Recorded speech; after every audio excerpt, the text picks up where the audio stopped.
Okay. Good morning, children.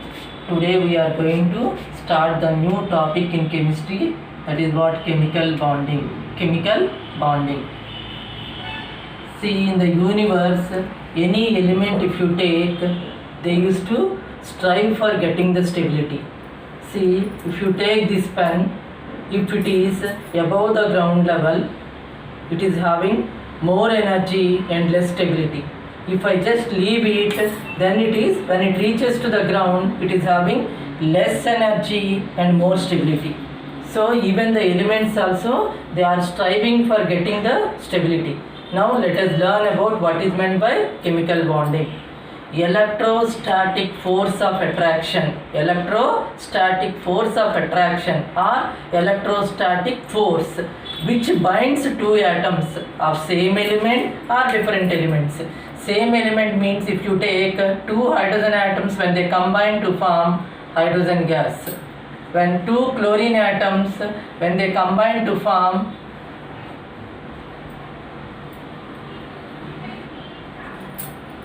chlorine molecule. So why these same kind of atoms they combine to form the molecules means to attain the stability.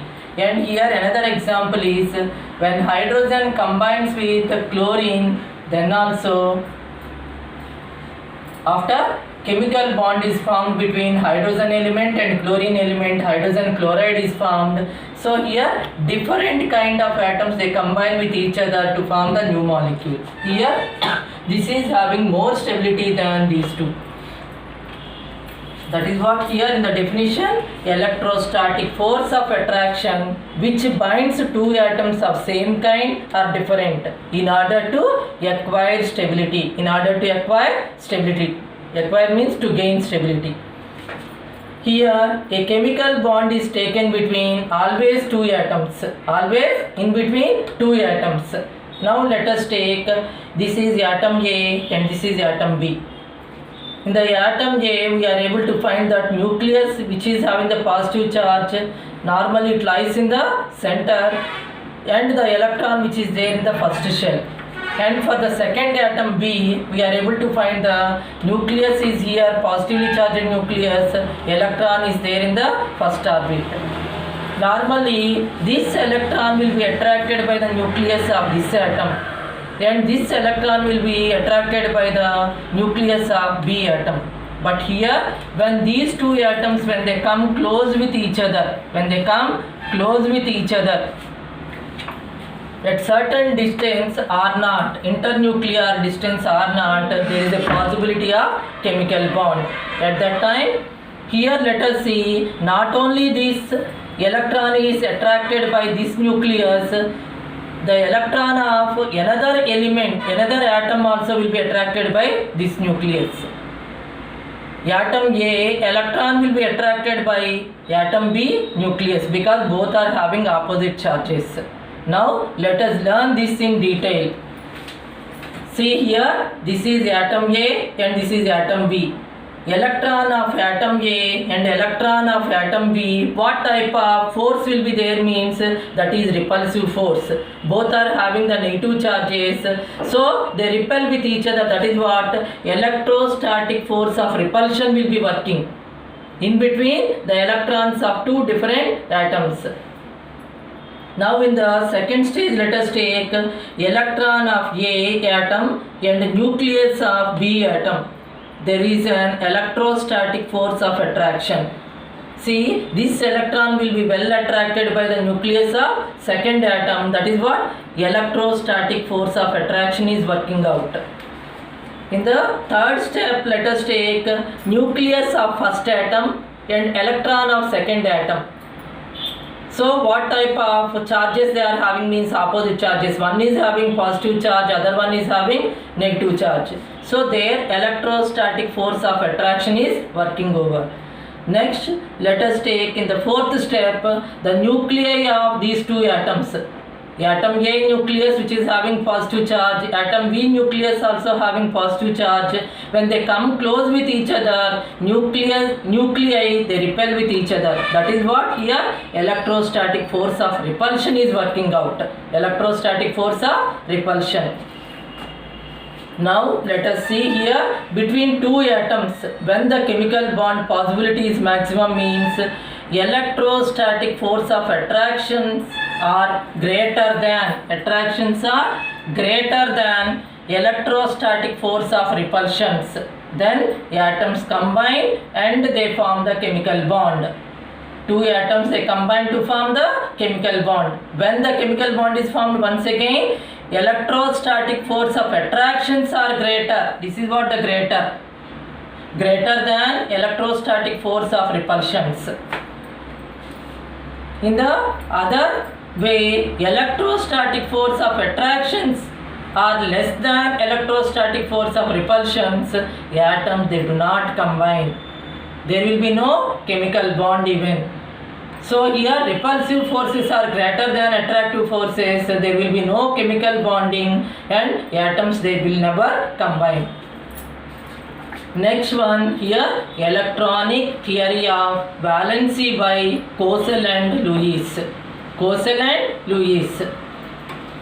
Atom of element acquires stability. Either by loss or gain of electrons. Where the loss of electrons possibility means in metals.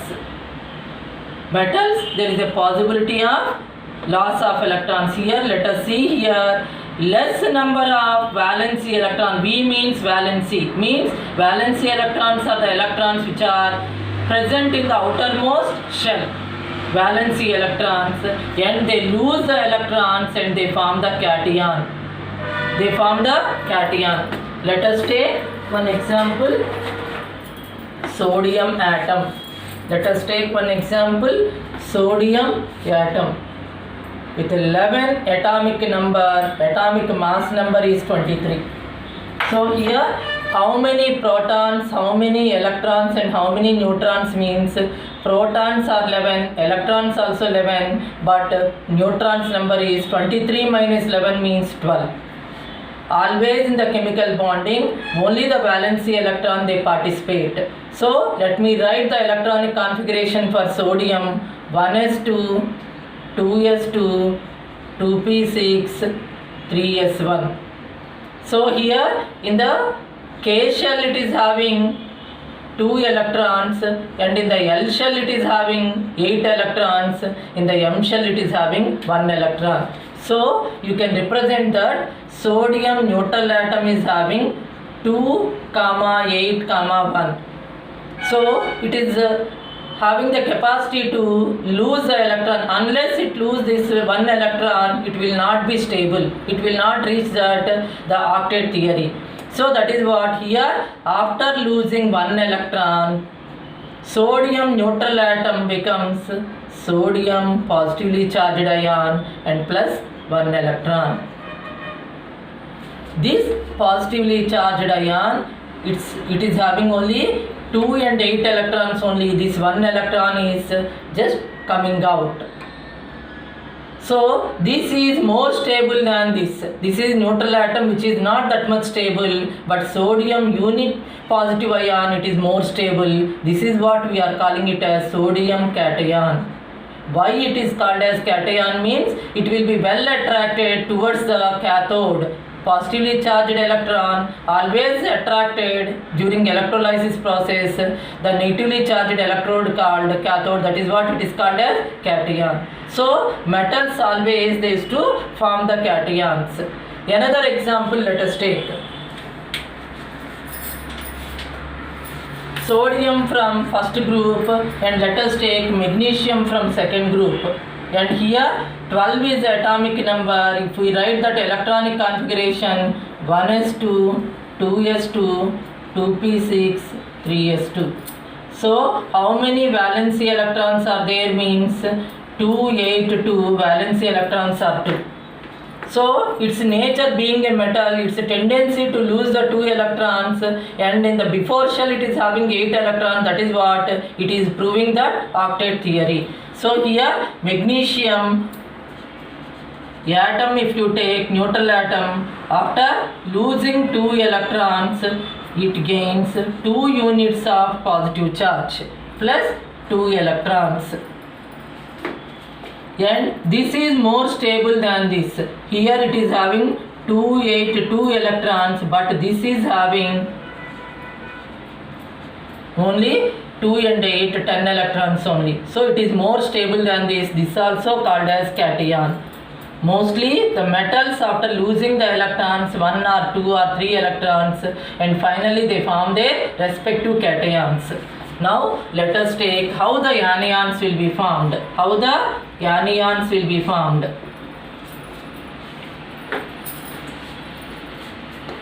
Here non-metals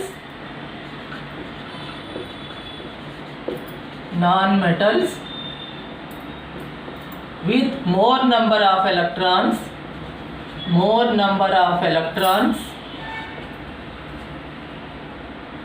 and they gain the electrons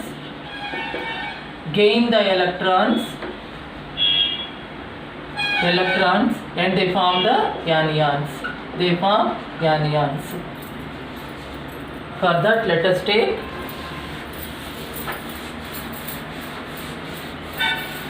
one example. The 7th group element, chlorine. 17 is the atomic number, Z value is 17, and here the atomic mass is 35 for chlorine element.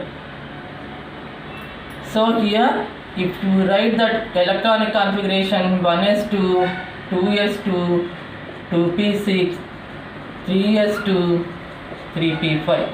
So how many valency electrons are there? Let us see. Here in the K shell it is having 2 electrons, L shell it is having 8 electrons, and the M shell it is having 7 electrons. So non-metals like chlorine, they are having more number of valency electrons. Here valency electrons are 7. So to get the stability, it has to gain one more electron. That is what? When chlorine neutral atom gains 1 electron, neutral atoms will never possess any charge. After gaining 1 electron, you are able to find that chloride ion will be formed. This is what? Chloride ion. This is chlorine atom. This is more stable than this. Now let us take here another example, oxygen. This is anion. Oxygen atom, if you take, it is having 8 electrons and 8 protons and 8 neutrons. Atomic number is 8 and atomic mass is 16. If we write the electronic configuration for oxygen, 1s2, 2s2, 2p4. So how many electrons are there in the K shell? Means 2 electrons, and in the L shell it is having 6 electrons. So valency electrons are 6.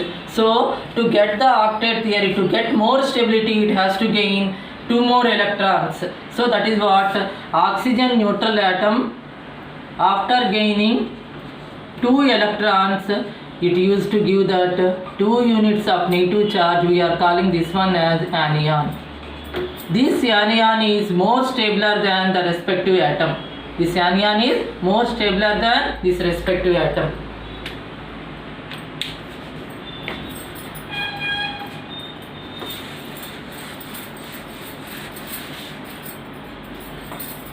Let us see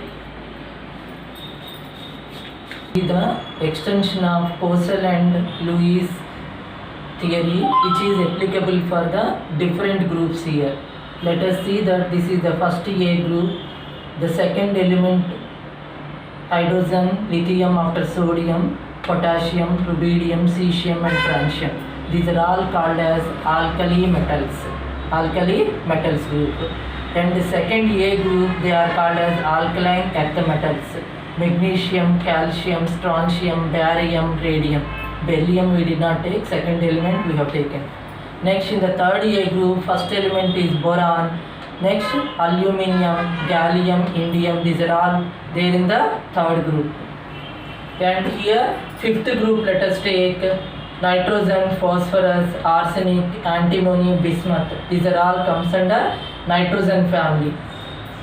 And if we take the 60A group, there oxygen, sulfur, selenium, tellurium and polonium, these are the elements.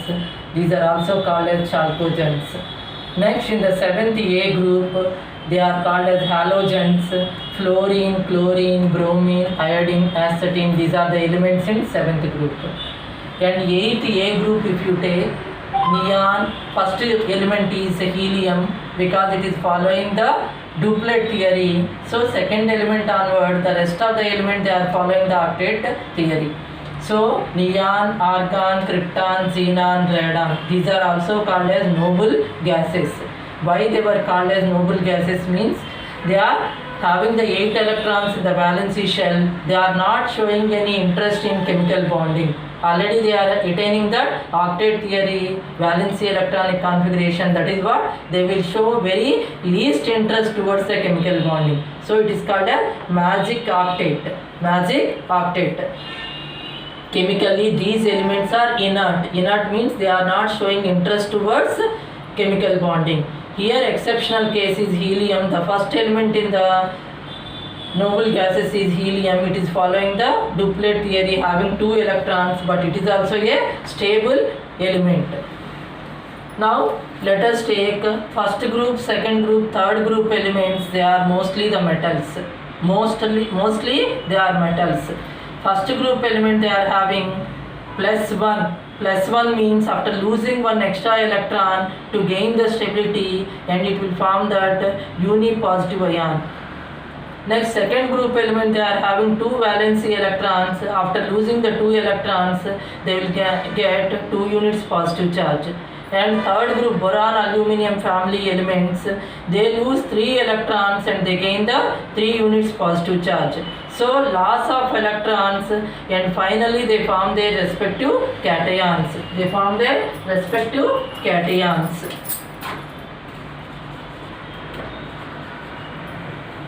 Now let us take that fifth group elements. If you take they mostly we are able to find the non-metals: nitrogen, phosphorus, arsenic, or oxygen, sulfur, or fluorine, chlorine from 7th A. Any element if you take, mostly they are non-metals. And fifth group elements, they are having that -3 valency. -3 means if you take nitrogen element, it is having 7 electrons. So 1s2, 2s2, 2p3.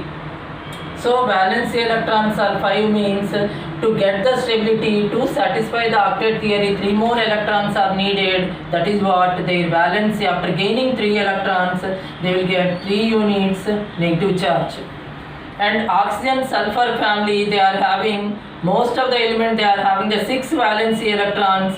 To get 8 electrons in the valency shell, they need to get 2 more electrons. That is what -2 means 2 units negative charge they used to get.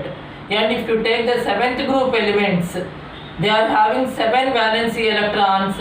So if they get 1 more electron, if they gain 1 more electron, they used to get 1 unit negative charge. Finally, these elements, after gaining 1 electron or 2 electrons or 3 electrons, they form their respective anions. They form their respective anions. So basing on this, we can able to come to one conclusion that left hand side of the periodic table metals will be lying, and right hand side of the periodic table we are able to find mostly the non-metals. At the end we are able to find noble gases which are inert in nature.